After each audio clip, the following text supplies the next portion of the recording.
আসসালামু আলাইকুম।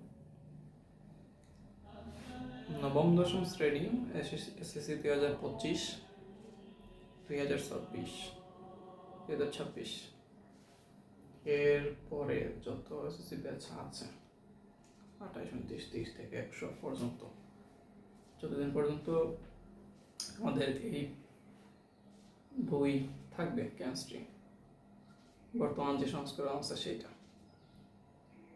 এই সংস্করণ যত স্টুডেন্ট থাকবে তোমাদের কেমিস্ট্রি বইয়ের সপ্তম অধ্যায়ের নাম হচ্ছে রাসায়নিক বিক্রিয়া। এই ভিডিওতে আমরা রাসায়নিক বিক্রিয়া নিয়ে আলোচনা করব। যেহেতু ভিডিওটা ছোট থাকবে সেহেতু এই ভিডিওতে ওই চ্যাপ্টারের বেসিক কিছু বিষয় নিয়ে আলোচনা হবে। পর্যায়ক্রমে বাকি বিষয়গুলো আলোচনা করার চেষ্টা করব। আমি আশা রাখি তোমরা যদি আমার সাথে থাকো, যার ভালো লাগলো দেখলাম, আমার মনে হয় তোমাদের লাভ হবে। প্রথমে যে অধ্যায়ের নাম রাসায়নিক বিক্রিয়া, এই নামটা নিয়ে একটু কথা বলি। নাম হচ্ছে রাসায়নিক বিক্রিয়া। রাসায়নিক বিক্রিয়া হচ্ছে একটা প্রসেস পদ্ধতির নাম, যে প্রসেস বা পদ্ধতিতে একটি মৌল বা একটি যৌগ যুক্ত হয়ে বা ভেঙে অন্য একটি সম্পূর্ণ ভিন্ন ধর্ম বিশিষ্ট, ভিন্ন বৈশিষ্ট্য বিশিষ্ট একটি বা দুটি মৌল বা যৌগতে পরিণত হয়। এই পদ্ধতিকে বলা হয় রাসায়নিক বিক্রিয়া। খাইও না, বোঝার চেষ্টা করো। বিক্রিয়াটা হচ্ছে এমন একটা জিনিস যেটা দিয়ে বোঝানো হয় যে কোনো একটা পদার্থ একরকম ছিল, সে কোনো একটা পদ্ধতির কারণে সম্পূর্ণ ভিন্ন অন্য কোনো পদার্থে পরিণত হয়ে গেছে। এটা হচ্ছে রাসায়নিক বিক্রিয়া। যেমন ধরো, এখানে আমরা প্রতিদিন আমাদের সবার কিচেনেই CH4 নামক একটা গ্যাস পোড়াই। গ্যাস পুড়িয়ে কিন্তু রান্না করি। এই গ্যাসটা পোড়াতে সাহায্য করে হচ্ছে অক্সিজেন। CH4 মানে মিথেন এবং অক্সিজেন বিক্রিয়া করে।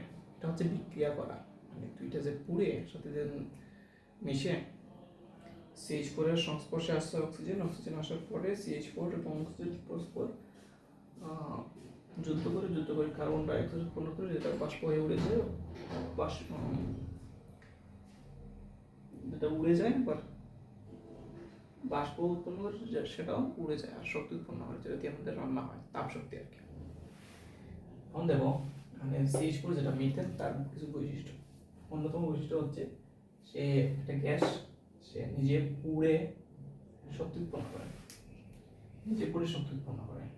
অক্সিজেন হচ্ছে সে এটাকে পুড়ায়, নিজে পুড়ে না। কিন্তু কার্বন ডাই অক্সাইড হচ্ছে গ্যাসীয় পদার্থ, যেটা না কোনো কিছু নিভতে হেল্প করে। এটা তো একটা তরল পদার্থ, আর বিক্রিয়ার পাশাপাশি শক্তি উৎপন্ন হয়। এটার যে বৈশিষ্ট্য যে সে নিজে পুড়ে, এটার যে বৈশিষ্ট্য সে পোড়ায়, এটার বৈশিষ্ট্য সে নিভায়, এটার বৈশিষ্ট্য সেও নিভায়, তরল। কারো কোনো বৈশিষ্ট্য মিল আছে? নাই। এই দুইটা মিলল, এই দুইটা কিন্তু আলাদা আলাদা বৈশিষ্ট্য আছে। এটা এক ধরনের, এটা অন্য ধরনের। এরা মিলল, বিক্রিয়া করলো, করে এটা এবং এটা উৎপন্ন করলো, এবং এরা আবার কিন্তু ভিন্ন ধরনের, এটাও অন্য ধরনের।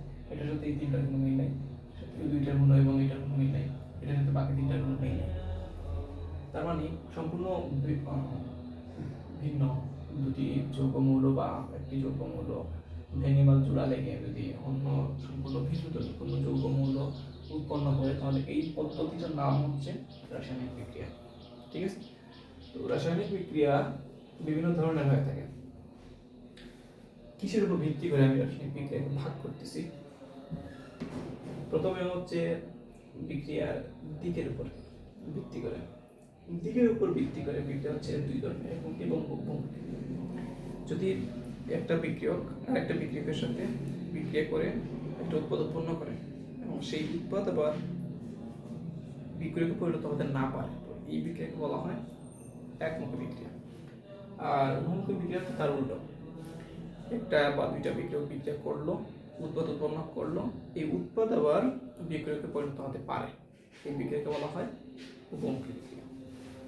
এরপর দেখো ইলেকট্রনের উপর ভিত্তি করে, তাপের উপর ভিত্তি করে বিক্রিয়া দুই ধরনের, তাপ উৎপাদী বিক্রিয়া এবং তাপাহারী বিক্রিয়া। যে বিক্রিয়ায় তাপ উৎপন্ন হয় হ্যাঁ, সে বিক্রিয়া হচ্ছে তাপ উৎপাদী বিক্রিয়া। আর যে বিক্রিয়ায় তাপের শোষণ ঘটে, মানে তাপ দিলেই বিক্রিয়া ঘটবে, ওই বিক্রিয়াটা হচ্ছে তাপাহারী বিক্রিয়া। ইলেকট্রনের উপর ভিত্তি করে বিক্রিয়া দুই ধরনের, একটা রেডক্স বিক্রিয়া অথবা জারণ বিজারণ বিক্রিয়া, আর হচ্ছে নন রেডক্স বিক্রিয়া।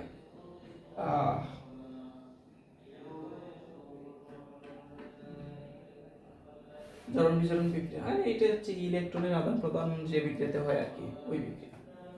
এখানে নন রেডক্স বিক্রিয়া হচ্ছে এমন বিক্রিয়া যেখানে ইলেকট্রনের কোনো আদান প্রদান ঘটে না। দেখো তোমার জারণ বিজারণ বিক্রিয়া আবার চার ধরনের। সংযোজন বিক্রিয়া, সংযোজন মানে দুইটা বিক্রিয়ক, হ্যাঁ, দুইটা বিক্রিয়ক পরস্পর মিলে একটা উৎপাদ উৎপন্ন করবে, এটা হচ্ছে সংযোজন। বিয়োজন হচ্ছে একটা বিক্রিয়ক সে ভেঙে একাধিক পার্ট উৎপন্ন করবে, মানে উৎপাদ উৎপন্ন করবে, এটা হচ্ছে বিয়োজন বিক্রিয়া। সংযোজন মানে দুইটা মিলিত হবে, একটা উৎপাদ উৎপন্ন করবে। বিয়োজন মানে একটা ভাঙবে, একাধিক উৎপাদ উৎপন্ন করবে। হচ্ছে প্রতিস্থাপন মানে হচ্ছে, ধরো দিস মাই জিএফ, ওকে, আমি তো কালো মানুষ, আমাকে সরিয়ে এই সুন্দর মানুষটা আমার জিএফকে নিয়ে গেল, এই যে সে আমাকে সরিয়ে দিল, হ্যাঁ, আমার ওর জীবন থেকে, ওইটার নাম হচ্ছে প্রতিস্থাপন। সে তার সৌন্দর্য দ্বারা আমাকে ওর কাছ থেকে সরিয়ে ওকে নিয়ে। প্রতিস্থাপন বিক্রিয়া হচ্ছে এমন একটা বিক্রিয়া যেখানে একটা অধিক সক্রিয় মৌল অন্য একটা কম সক্রিয় মৌলকে সরিয়ে ও জায়গা দখল করে, সেটা হচ্ছে প্রতিস্থাপন বিক্রিয়া। দহন বিক্রিয়া হচ্ছে এই যে এটা, অক্সিজেনের উপস্থিতিতে কোনো কিছু পোড়ানোর বিক্রিয়া হচ্ছে দহন বিক্রিয়া। এখন আসলে তোমার নাইট্রাস বিক্রিয়া, যে বিক্রিয়াতে কোনো ইলেকট্রন আদান প্রদান ঘটে না, প্রথম হচ্ছে প্রশমন বিক্রিয়া। অ্যাসিড এবং ক্ষার মিলে যে বিক্রিয়াটা হয় আর কি, একটা অ্যাসিড একটা ক্ষার, ওটা মিশবে, টুসটাস হবে, বিক্রিয়া করবে থেকে, এটা একটা সাংকেতিক নাম টুসটাস। এরপর তারা হচ্ছে লবণ উৎপন্ন করবে, পানি উৎপন্ন করবে, এই বিক্রিয়াটা বলা হয় প্রশমন বিক্রিয়া। অধঃক্ষেপণ বিক্রিয়া, অধঃক্ষেপণ বিক্রিয়া হচ্ছে একটি তরল পদার্থ আর একটি তরল পদার্থের সাথে বিক্রিয়া করবে, এরাও আবার টুসটাস করবে, করে কঠিন পদার্থ উৎপন্ন করবে। কঠিন মানে শক্ত। যদি আমরা পানির মধ্যে বালি দিই, বালি কি পানির সাথে মিশবে না, নিচে কিছু জমা হয়ে থাকবে। সেই এরা যখন যে কঠিন পদার্থ উৎপন্ন করলো, এই কঠিন পদার্থ কি ওই তরলের সাথে মিশানো অবস্থা থাকবে না, এই কঠিন পদার্থ নিচে গিয়ে জমা হয়ে যাবে বিক্রিয়ার পরে। এই জমাকৃত অংশকে বলা হয় অধঃক্ষেপণ। এই যে এই বিক্রিয়াটা অধঃক্ষেপণ উৎপন্ন করলো, এর জন্য এই বিক্রিয়াকে বলা হয় অধঃক্ষেপণ বিক্রিয়া। এটা বুঝতে পারছো?